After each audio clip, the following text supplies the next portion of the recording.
Hello and welcome to another episode of the Silk and Steel podcast. I'm your host, Carl Zha. Today, I have the crowd's favorite, Dr. Warwick Powell from Australia, joining me again on our regular show on China, geopolitics, and the decline of the US empire. I think that's going to be the main focus of our show today, yes? Yeah, I think so. And there's been quite a bit happening. Again, it seems that every couple of weeks there's enough to make us go a bit grayer and also give us plenty to talk about and think about. But I think we are seeing more evidence of the waning days of the empire as most of us remember it and most of us have known it.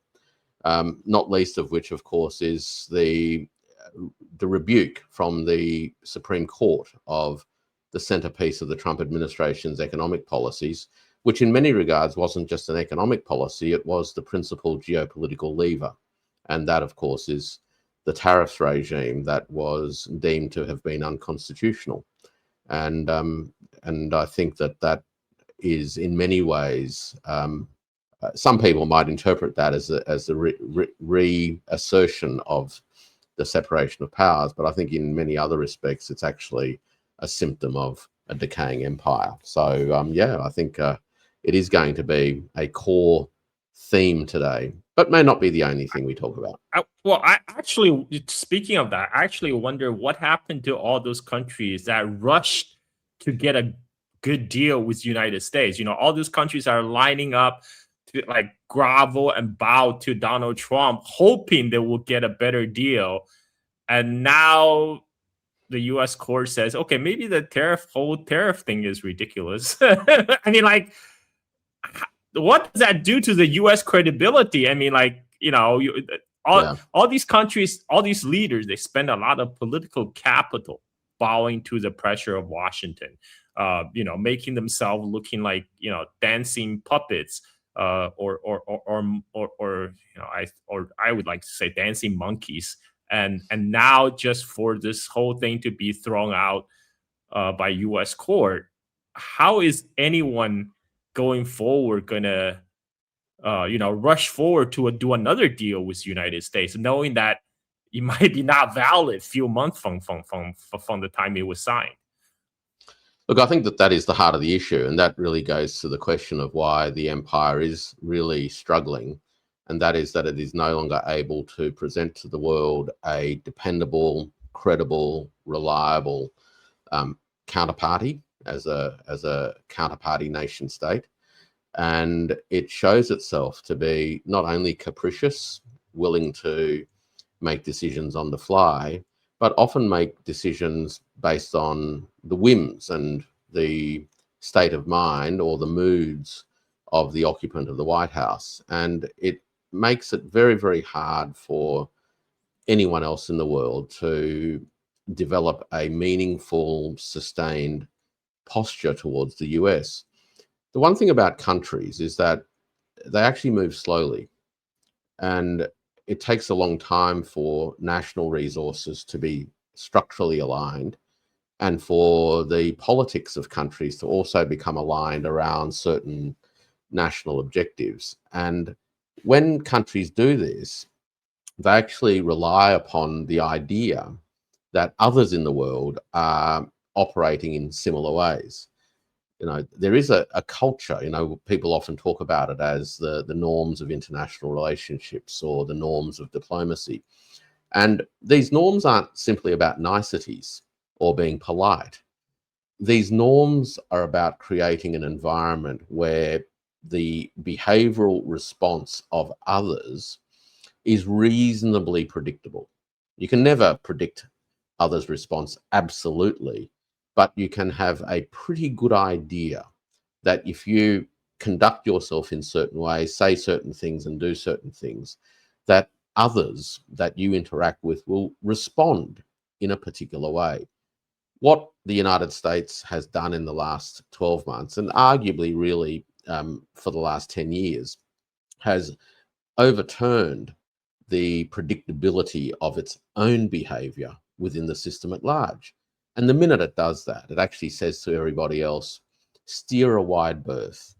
currently they're behaving in an unpredictable way, an unreliable way, liable to weaponize things, liable to chop and change their minds on things, liable to verbal make announcements about what you might have said in a closed door meeting, even if it's not entirely true. And so I think it's going to create an even greater sense of caution amongst countries around the world, especially, as you say, those who rushed off to sort of get ahead of the pack and do a good deal. You'll remember that after the liberation tariffs were announced, people like Lutnick and Scott Bessent were running around the world more or less trying to create this sense that there were countries lining up ready to do the deal. And of course, what they were trying to do was to create a sense of urgency, this idea that first in, best dressed, fear of missing out. The lesson we're now learning is that being first in does not mean best dressed. And in fact, quite the reverse. Taking your time, sitting back and being patient, and letting the mess that is contemporary American governance unfold is probably your best strategy. And on top of that, whilst you do that, you begin to diversify your relationships, because I think that there is no doubt that, contrary to the rhetoric over the last 5 or 6 years about de-risking and friendshoring and all these things in relation to China, the most likely de-risking move that we're going to see over the next 3 to 4 years is actually countries finding ways of disentangling themselves from the United States. They're not going to do it in a way that cuts off their nose to spite their face, and they're certainly not doing it in ways that burn bridges.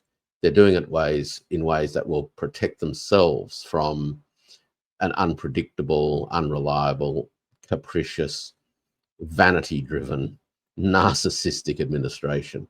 And that's where we're at. And I mean, we have already seen that happening. Before Scott Bessent actually said we are aligning all the countries of the world. We're going to isolate China, and like you say, exact opposite has happened. Now we have seen Carney visiting China, Starmer visiting China. The German chancellor is now going to China, and Trump himself is going to China in April. And we have seen increased investments into China by large multinationals. And yet, this is I think it's kind of, sometimes it's hard to to parse the US rhetoric, because a lot of time it's just rhetoric. Like the US politicians, they lie like fish in water. That's they're but sometimes it's kind of hard to figure out what is their end goal, what is really they're trying to achieve. What do you think they were trying to do? Trying to saying like we're squeezing China, we're lining against China, we're cutting off all ties, but with all this effort, end up falling flat on their face. Look, I think the United States, particularly inside the Beltway, are trying to achieve a rekindling of primacy. The idea of American exceptionalism and the idea of global power entitlement has become such an ingrained part of the ways in which Washington thinks about itself and the rest of the world, that the idea that that's not how the world works isn't something to recognize as fact, but it's something to resist. And in resisting that, of course, they are confronting realities. I think we've discussed before that Marco Rubio, for instance, amongst others, has talked about this idea that the world is now multipolar. Now, that's a very particular sense of multipolarity. And from the United States point of view, it basically means that they are recognizing that they don't have unlimited resources and need to calibrate their resources, as well as mobilize the resources and risk appetite of so-called allies in the pursuit of the same objective. And the same objective is American primacy. Now, at the moment, American primacy is viewed largely through the prism of containing China. If China wasn't rising, if China wasn't actually a peer competitor in terms of economic and technological capability, then American primacy would still be there. I don't think the Americans view Russia as a threat to American primacy. In fact, quite the opposite. They've viewed Russia for a long time as a fallen power. And had Russia not got the largest arsenal of nuclear weapons, I don't think the United States would care much at all about what goes on in Russia, and certainly hasn't. I think the story's changing a bit now. There is a grudging respect that the Russians are at least back to the main table.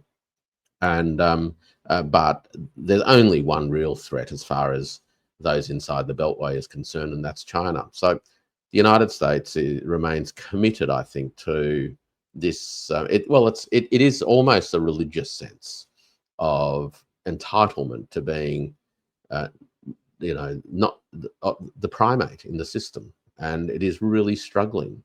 It's experiencing displacement anxiety, and consequently, it lashes out.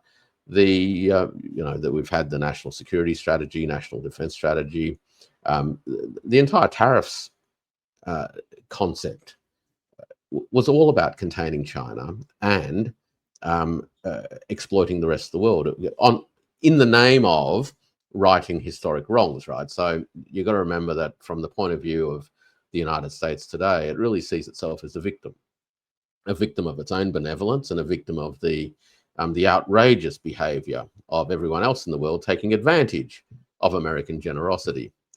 And so it's seeking to settle the accounts, and it sees tariffs as a way of settling the accounts, right?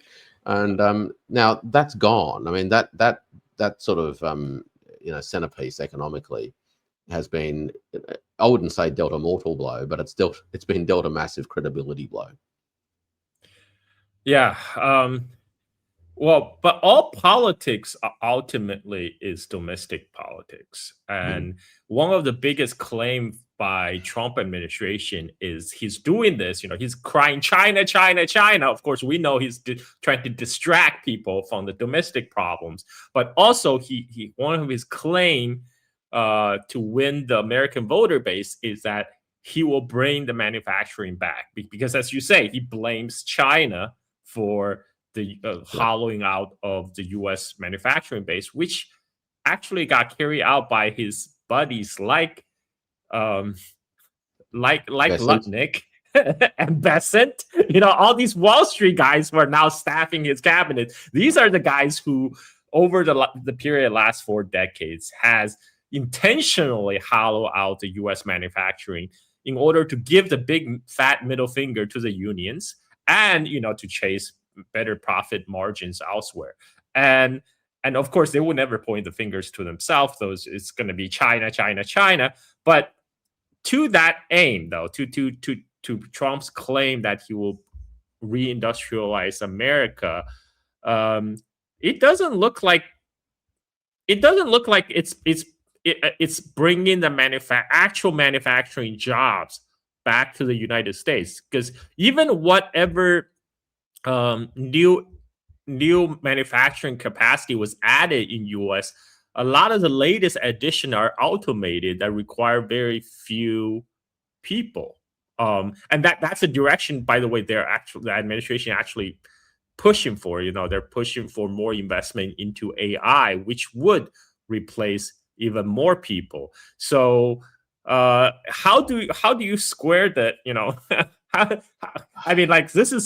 This should be the challenge for the Trump administration. They're the way they try to square is to output more lies. But how do you think? What is your take on how that is going? Well, the first thing I'll say is that I think your observations are, exceptionally, cynical, and not tempered by a realization that all good things take time. The idea that evidence is being used to suggest that the grand ambitions and the promises of this particular administration aren't coming true. That's a shocking thing to be doing, Carl. Have faith, and all good things come to those who wait and pray. Well, probably not actually in this case. the evidence is appalling as far as the objectives are concerned. The objective was, as you say, to rejuvenate American manufacturing. It's not happening. Employment in American manufacturing has been declining actually in the last 10 months, ever since Liberation Day tariffs were announced. The only jobs that have been growing, or the only sectors in which jobs have been growing, has been in private health and private education, followed by services industry.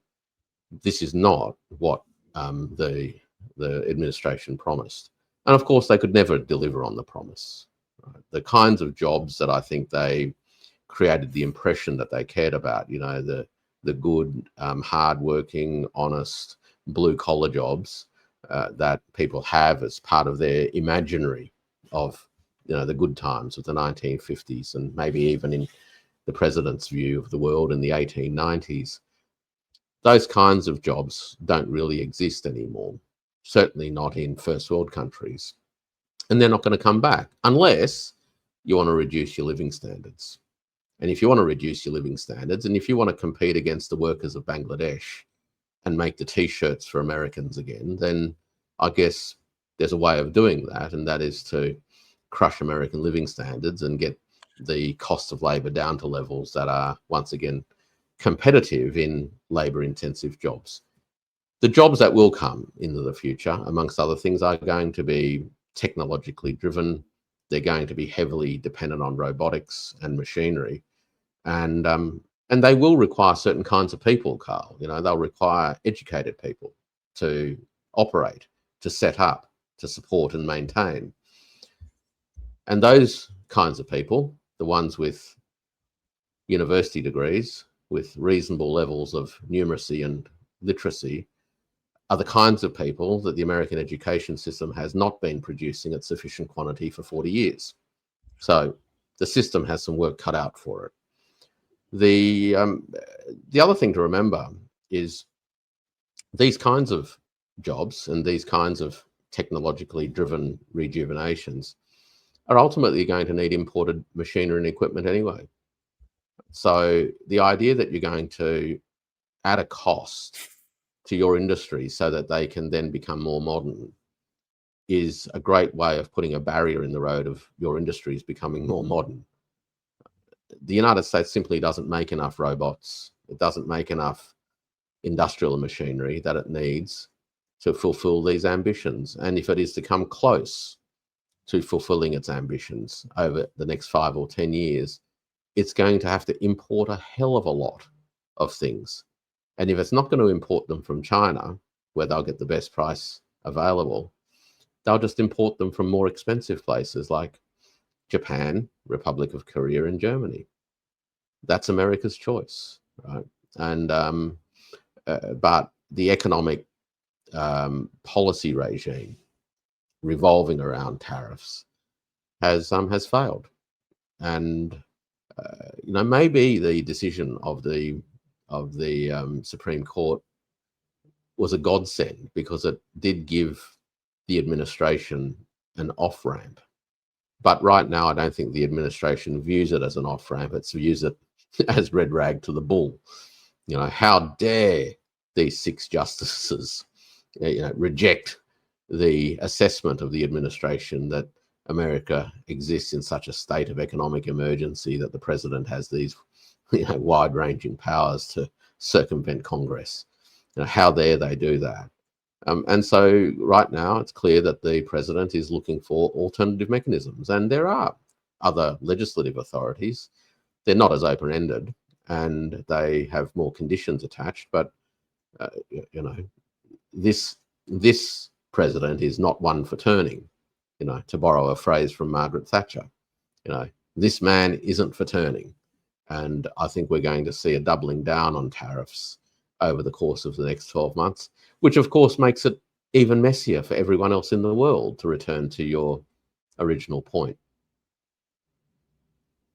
Yeah. To go back to what you said earlier about, the good old days of the 1890s. Back in the day, the United States competed on cheap labor. Cheap immigrant labor flooding from poor parts of Europe. That's how U.S. power is Industrial Revolution. But right now, they are also, immigration is not popular now because immigrants makes a perfect scapegoats for domestic problems because they can't vote. So the easiest way in the U.S. politics to shift blame is you blame China and you blame immigrants, and that's why he has sent ICE agents all over United States to make a public spectacle of not just rounding up immigrants, but also shooting native-born Americans who were protesting this policy. So in a way, Trump is destroying the foundation of the U.S. economic miracle from all angles. This is why I always say Trump is the greatest president of the United States for China, because he just accelerates the U.S. decline on unimaginable scale. But what can we look forward to? Because that does mean a increasing instability. Contrary to a lot of pundits from the West, they think they tend to think, oh, China is trying to gaming United States the same way the U.S. is trying to contain China. That China would wish for chaos in United States. That couldn't be further from the truth, because China would rather have United States as a stable country so you can continue to have trade relationship with. Instability in United States is actually, it's not either the goal or intention of China at this point, because the goal of China ultimately is to grow China and to continue growing prosperity for the Chinese people within China. What happens to the outside, that's not part of the radar. But even from that point of view, China always prefers stability because stability is better for trade. Look, stability is better for just about everything. As I mentioned earlier, part of the ways in which countries navigate the world, because countries, can't just chop and change. They're big systems, lots of resources to mobilize. And once resources are committed, countries are also quite path dependent for a long time. Right, so this is why countries make decisions in very deliberate and slow ways. Institutions get built, policies have, long-term continuity. Even when, the politicians change, you'll realize that 80-90% of policies actually continue through administration after administration after administration. And, whether it's because of the permanent state, the deep state, the machinery of government, or what have you, right? But there is a continuity of a national system, its political economy, its social settlement patterns. And so stability is necessary to enable you to make these kinds of decisions, because you need to have, to the best extent that you can, an ability to anticipate what the next 5 and 10 years are likely to look like. And a good way of not being able to do that is to have, one of the largest players in the world behaving erratically. Right? If they're behaving erratically and you don't know where they're going to land, you don't know whether it's going to be a 10% tariff, a 15% tariff, a 50%, a 60%, exemptions on this and that today, and then imposing tariffs on some other country because the prime minister said some nasty thing about the hockey team or something, right? Whatever it happens to be, none of that makes decision making easy for countries. It also makes them very difficult for organizations that are responsible for the deployment of capital and to transform that money capital into fixed investment. You don't build factories in 2 minutes, and they take time. And once they're built, they need to operate for a certain amount of time at a certain level of capacity utilization for them to be economically viable. So you don't want to be building factories on a whim and then shutting them down next year because circumstances have changed.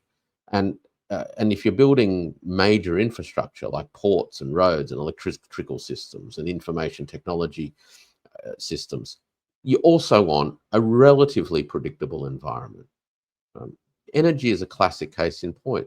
The last thing any country wants, China included, is an environment where global oil prices are highly volatile. That's very difficult. Great for traders. Traders trade the volatility, but it's actually not great for corporations trying to navigate the future, to plan the future for the next 6 months, 12 months, or 2 years, or even longer. So China has very little incentive actually for a United States that is racked by persistent instability and political indecisiveness, the lack of clarity. China, I think, would prefer a hostile country that is consistently hostile than one that is chopping and changing.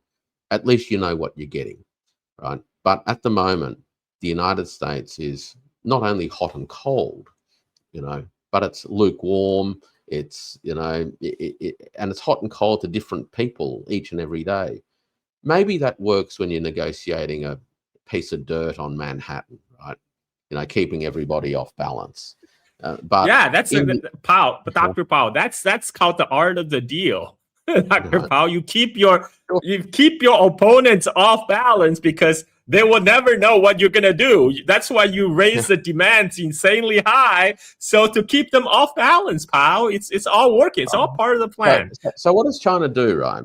Big countries actually don't just hop, right? So China then says, look, if we're facing an environment that is likely to be quite fluid, that's likely to have episodes of, stormy seas, so to speak, we're going to need to batten down the hatches and chart a clear and steady path.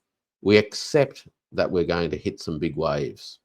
We know that there are some storms, right? They're not going to be avoidable.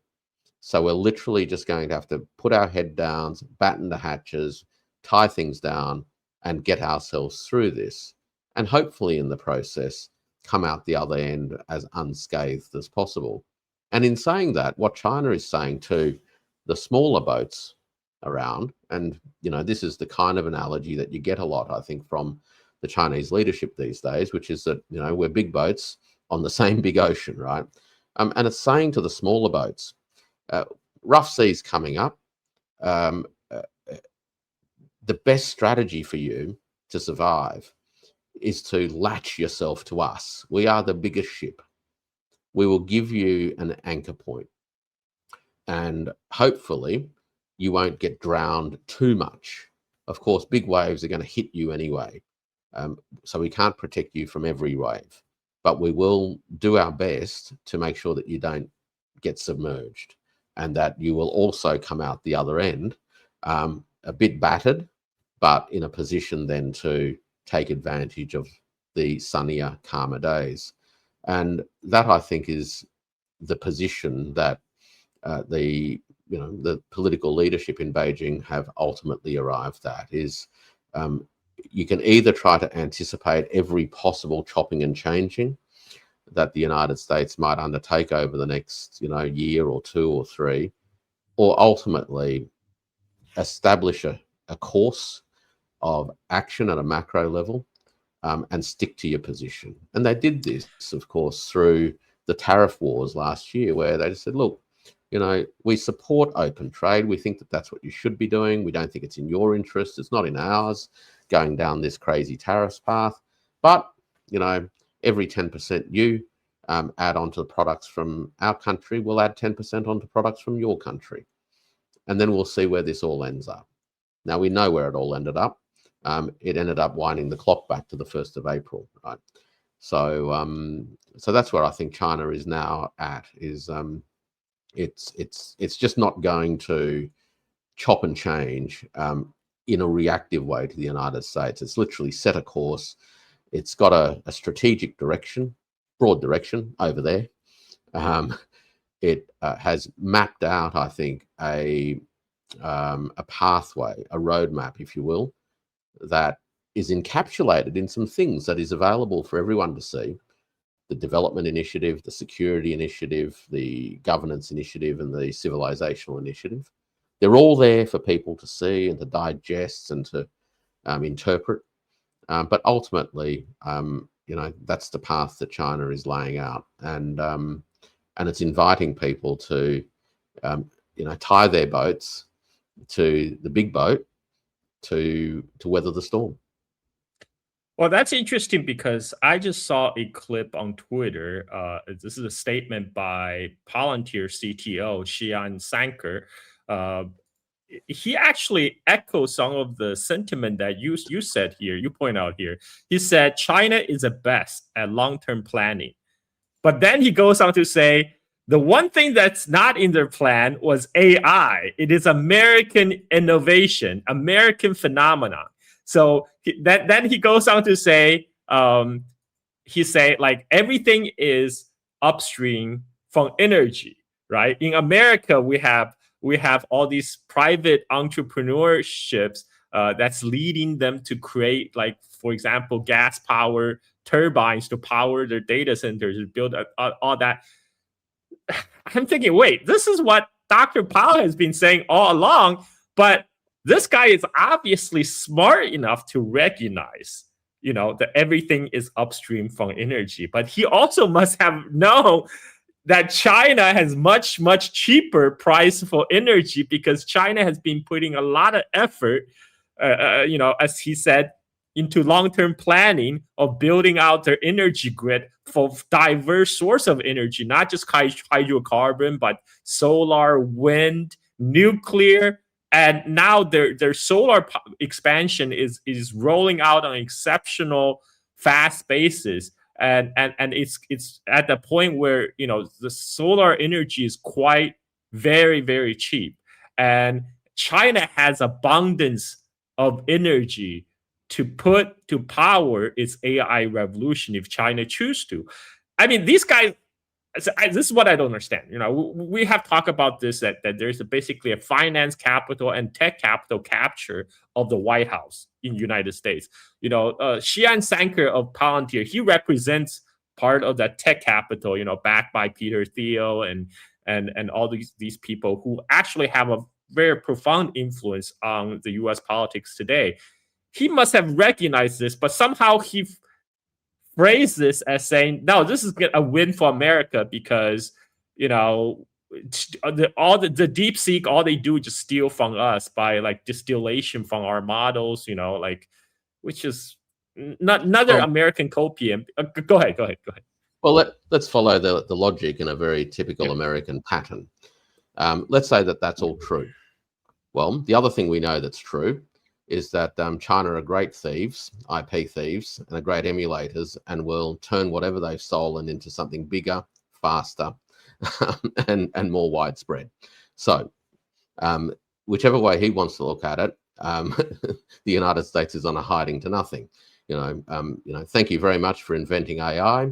We'll now scale it and make it cheaper. So it's a nonsense, of course.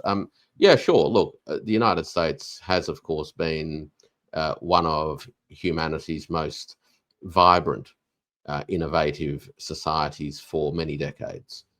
It's a big place, 340 million people. It's unsurprising that a large number of people also can mobilize a bunch of creativity, right? And the United States, I think, has demonstrated that as a society, it does have the capacity to be very, very creative. China also has a capacity to be creative too. But of course, in a different institutional and historical setting, it's creative in different ways. And unfortunately, much of the Western discourse has misunderstood Chinese innovations because it's had a very simplistic view about innovation. It turned innovation, or the idea of innovation, into an ideological trope as a manifestation of societal freedom or market economies or whatever it happens to be, as opposed to understanding innovation as a way in which human creativity responds to challenges, blockages, as well as, imagined opportunities. So one of the things about human beings still is that we are incredibly creative beings. This, in some ways, is the differentiator of what it is to be human as opposed to what it is to be machine. Though I guess some of the developments in AI might, arguably begin to at least challenge this at a superficial level. But at our core, human beings are creative beings, and There is no reason why Chinese beings, human beings, are more or less creative than American human beings, but they're creative in a different setting. China has been able to find ways of solving all sorts of practical problems, not just inventing things, but sometimes you can invent things, but it doesn't go anywhere, right? You can have an idea, but it doesn't go anywhere until you can figure out how to overcome the blockages to those ideas becoming more real, whether it's through scaling, whether it's through application cases, whether it's by unlocking a raw material that you needed to make something happen at scale that you couldn't unlock before. And sometimes you had to bide your time because certain technologies, whilst theoretically feasible, from a physics point of view or a chemical point of view, couldn't be done in the real world because we simply didn't have the machines to do it. And as time goes by, grabbing onto this foundational research, and of course now China is producing a whole bunch of its own foundational research. So the next generation will see a lot more Chinese go-to-woe innovation, I think, than we have in the last generation. So the current generation is seeing, I think, a lot more application innovation. Yeah, there are other ones where you would say that genuine inventions have emerged in the Chinese context, but I think we're also seeing very important innovations in applications. How do we turn ideas into reality is as much an innovation challenge as it is coming up with the ideas themselves.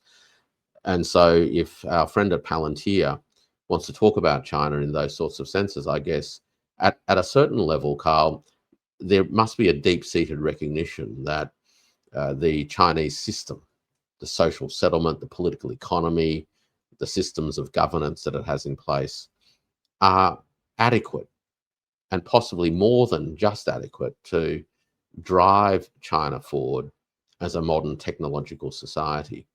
A friend of mine once described to me the difference between being a leading or a technological leader versus being a leading technological society.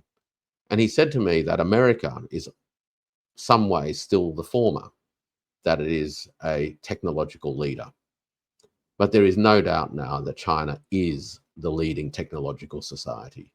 And and that is what I think, or at least certainly is one of the factors that compounds the anxieties that now cause those on Capitol Hill to have sleepless nights, and perhaps has a few more medics on call in case they cause themselves an aneurysm at some committee hearing when they hear about the next Chinese security threat.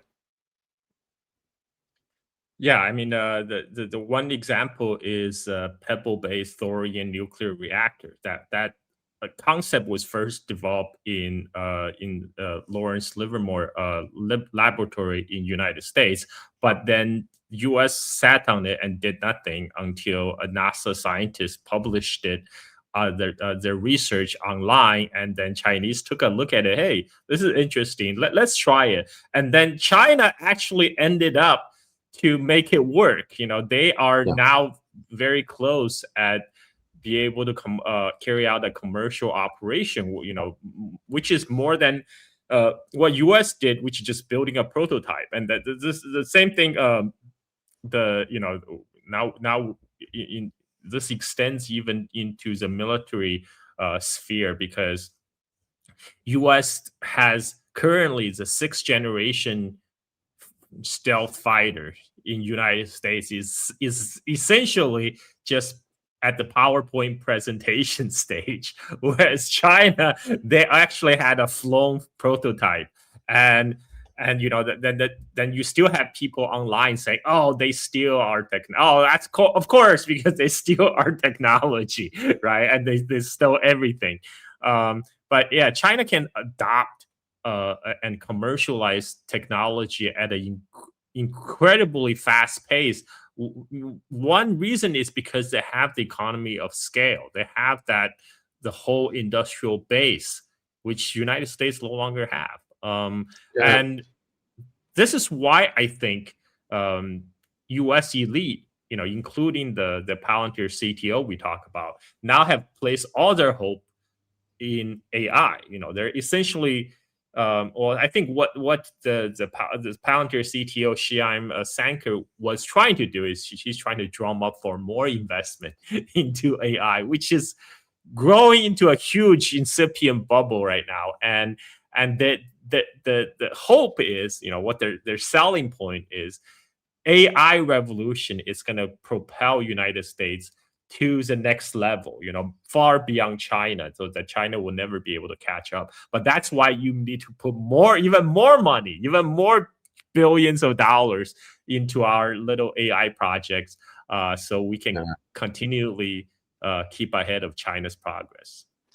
I'll touch on the AI stuff in a tick, because I think that there is something quite interesting about arguably a difference in approach to AI as a technology and as a technical frontier. But on the Chinese industrial system question first, there's a few really important parts to this, and obviously a lot of people write about it because it's a bit of a puzzle, and people want to understand why it is that Chinese manufacturing has become so successful globally, how it is that it can deliver products of increasing quality at such low costs, etc., etc. And without going through all of the literature and all the various explanations, I think that there's a couple of interesting points just to note. One is that there's actually a bunch of good people, right? Well-educated, well-trained people. Without those, you actually don't get yourself to a position where you can design the processes and the systems that you need to optimize production. So that's the first thing. Long-term investments in people has actually laid the groundwork for these industrial capabilities. The second one is a sense that industrial capabilities is actually an ecosystem problem, and the competitiveness of an ecosystem is only as good as its weakest or its slowest point. And so what you often find when you read Chinese policy documents and corporate strategy documents is talk of a need to find the bottlenecks and to relieve the bottlenecks, to smooth the flow, the cardboards, the constraint points, the choke points, because it's an understanding of the system as a dynamic system that works best when things move smoothly, that underpins the planning approach that the CEO of Palantir talked about. There's lots of planning, and then there's planning, right? And a sensibility to systemic harmonization, where the pieces fit together well, where the resources, the information, the human skills, the finance, all flows smoothly. The blockages, the bottlenecks, the constraint points are progressively overcome, through work, through innovation, through changing how we go about doing things. That is what has contributed to Chinese manufacturing prowess, is that it doesn't just look at a single factory in isolation. How do I make this factory work really well? It understands that the factory works only as well as its upstream supply chain works, and works only as well as its downstream distribution partners work, and works only as well as the finance flows work, and only as well as the new labor force coming into the business to bring in new ideas and to work on, work in the R&D labs or what have you. Right? So there's a very strong ecosystem perspective to it. Which leads me, I guess, to some thinking on this AI question, right? You're right. There is at the moment a big push for another round of government support for the AI sector. We've seen in the last few days a concerted, almost orchestrated, coordinated campaign from the major AI houses in the US, claiming that DeepSeek, stole this, that, and the other. As if these LLMs didn't steal all of our data on the internet to train themselves. But, put aside the sort of usual hypocrisy. But this concerted campaign, drumming up the fear that Chinese AI, one, has stolen stuff, that plays well always, and two, is stealing a march because they're subsidized and they're thieves, means that Congress needs to open the purse strings even more. to American AI. Now, why do they need that? Well, they need it because they don't have a business model at the moment. And it's the business model point of difference that I'll come back to in a moment. But there's no business model, meaning that they have not yet persuaded enough American corporations that what they do is actually worth doing and worth paying for. I saw a report in Harvard Business Review, I think it was, that surveyed 600 odd executives, and they're still wondering where the productivity gains are in AI. They haven't got them yet. Now, I get that there's some nuance in the arguments around all of this. Maybe an individual employer won't necessarily see these things for a while, but productivity gains are already starting to take place. But be that as it may, the business model doesn't exist, which means these big AI houses are burning capital like you wouldn't believe. They remind me of Uber, right? When Uber first came onto the scene 15 years or so ago, there were a few other competitors at the time. And to knock those competitors out, it had to be the last man standing. And to be the last man standing, it literally had to burn hundreds and hundreds of millions of dollars of invested capital before it turned positive revenue. It took 13 years before Uber turned a profit, right? And it could only do that after it dealt with some of its competitors and cleared the market out.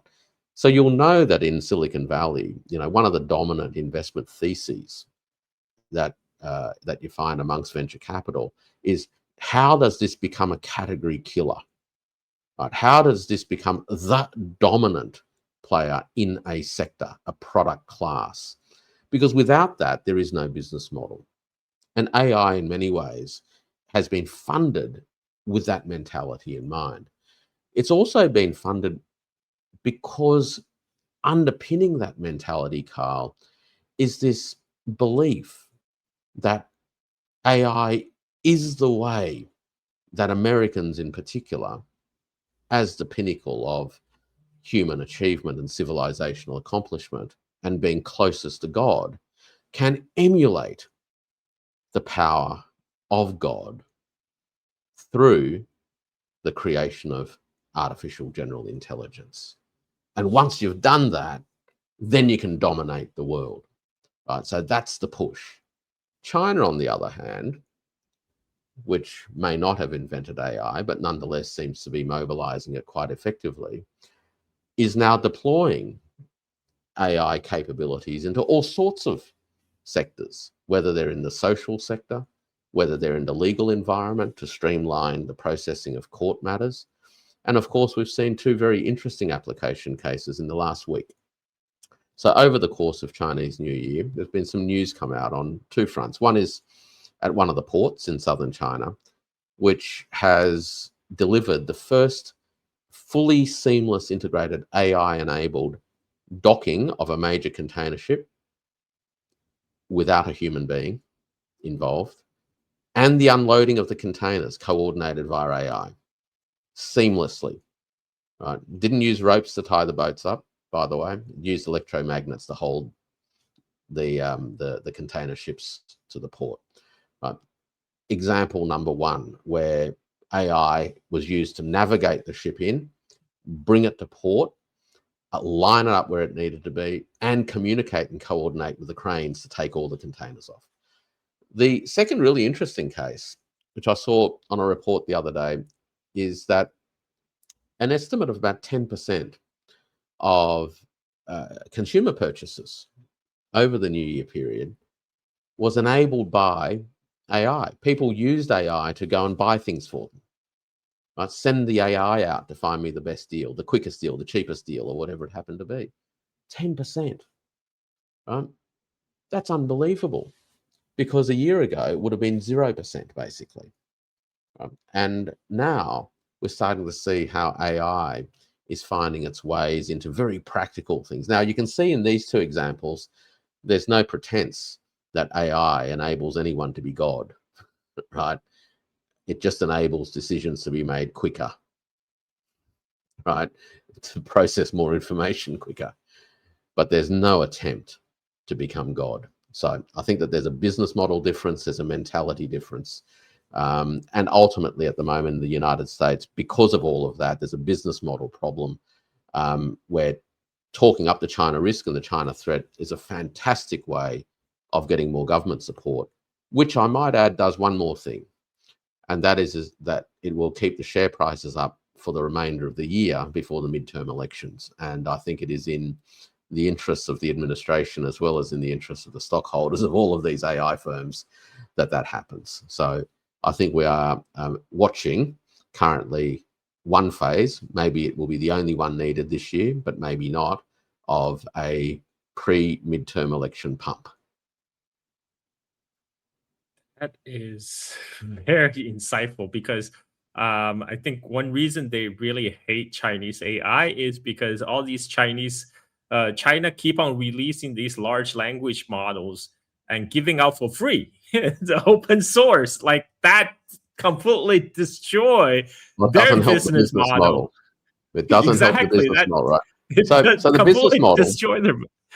well, the original business model idea was essentially to become the Uber, to dominate the space with the general model, and then charge a lot for use of the general model because you've built a moat around it. The moat got destroyed last year, a year ago, with DeepSeek, right? And it's just been, smashed ever since. So that model's gone. What DeepSeek, of course, did in doing that, and it's been followed by Kimi and all the others, is that it basically said to the world, look, it doesn't actually take that much in the scheme of things to roll out a general LLM, right? And then to continue to improve at training and then with inference and all those sorts of things. That bit anyone can do with a bit of compute and a bit of money, right? It's going to be commodified. So we might as well commodify it today. The challenge now is applications. Now that there's these tools out there, how do you actually deliver things that are of use, right? And that's where the race is. That's where the challenge is. Whether it's in helping big ships dock, without whole armies of people, whether it's in enabling consumers to literally, find the best deal, and have things delivered when they get home. Will they be the best users of this technology in 2 or 3 years' time? Well, I don't know.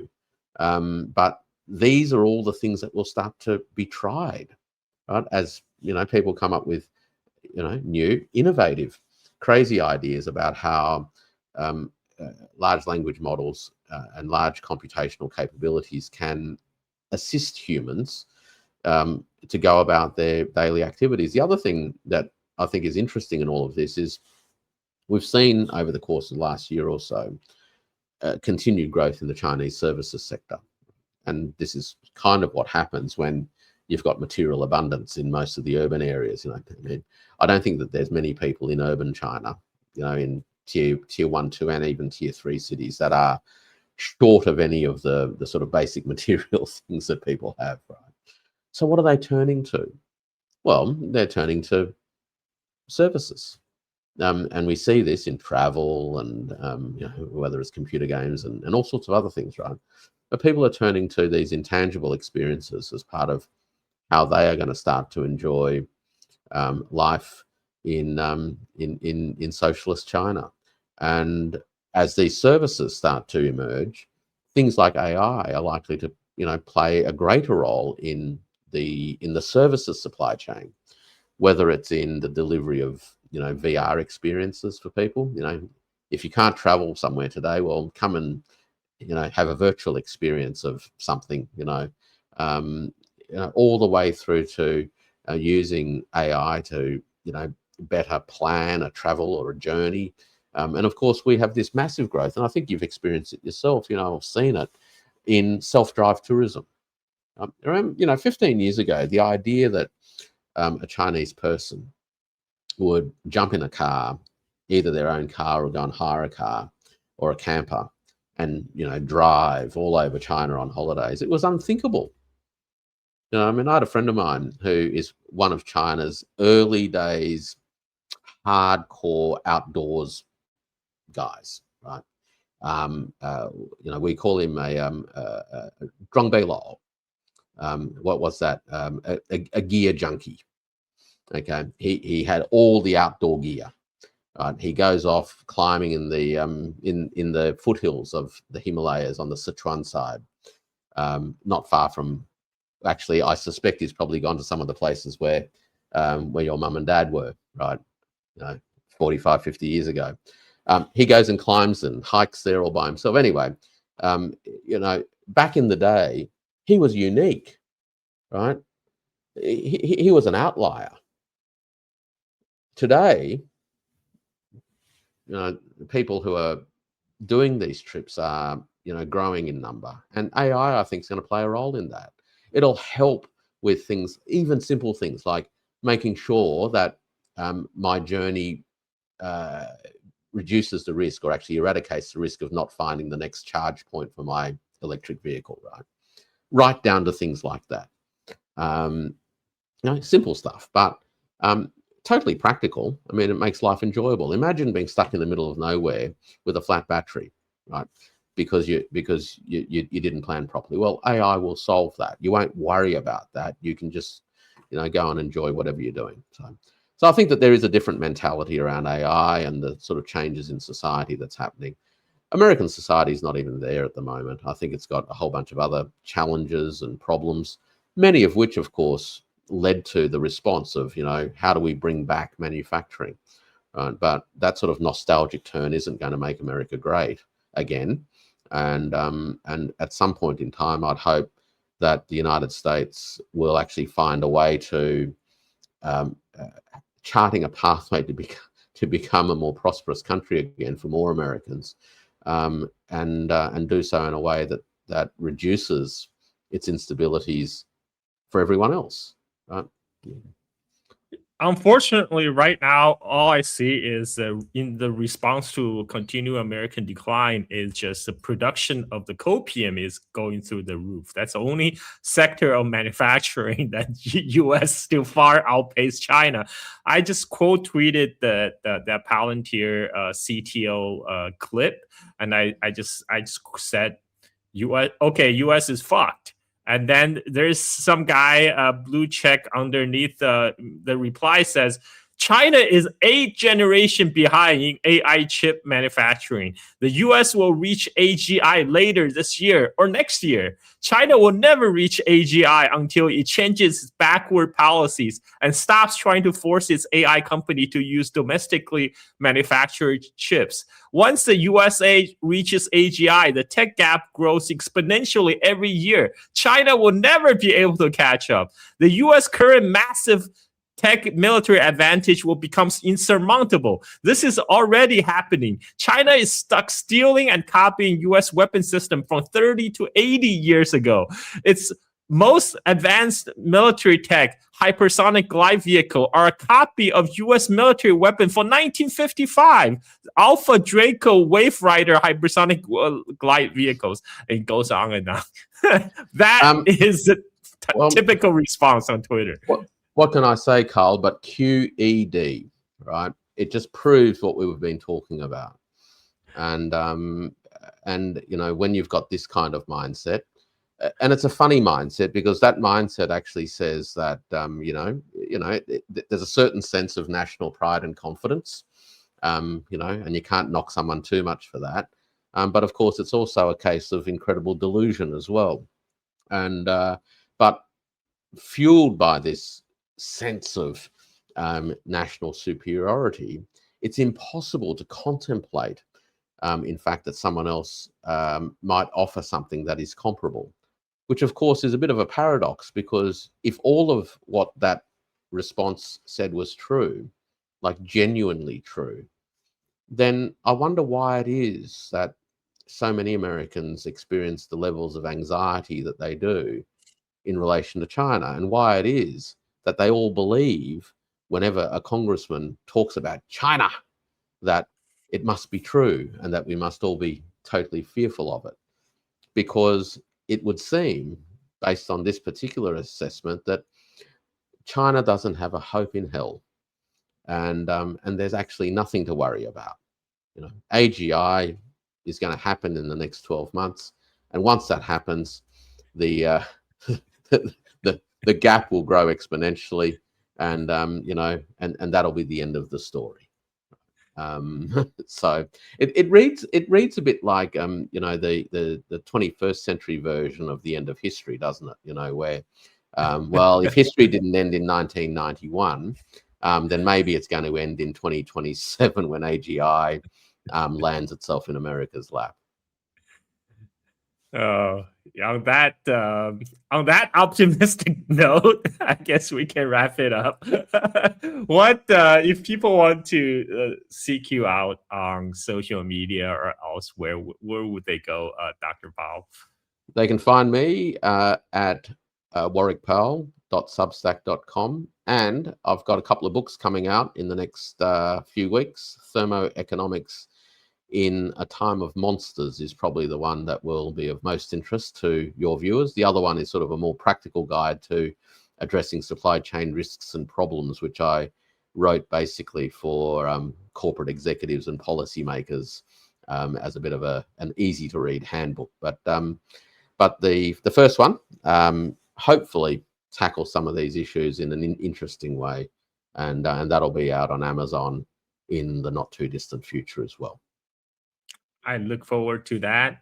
Thank you again, Dr. Powell, for making your time to speak to us. And for our audience, thank you for watching. Until next time. Bye-bye.